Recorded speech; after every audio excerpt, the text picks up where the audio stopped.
Hi, it's Bonnie from Three Birds Renovations and I'm standing in front of my newly finished home. I've always absolutely been drawn to coastal homes, and because we're here on 5 acres, I kind of wanted to combine that farmhouse barn look with that coastal look as well. And you know, what else screams coastal other than a white weatherboard home? So when choosing the perfect white for this house, I wanted something that was just that little bit warmer. I didn't want it to feel too cold or too stark or clinical. So we put some swatches on the wall. I sat there and I stared at them for a solid kind of week and a half, and we finally got the colour I wanted.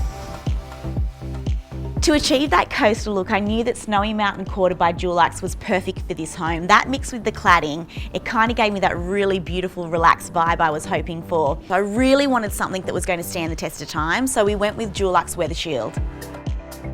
I didn't at all want this finish to be shiny, so I've gone with the Dulux low-sheen finish.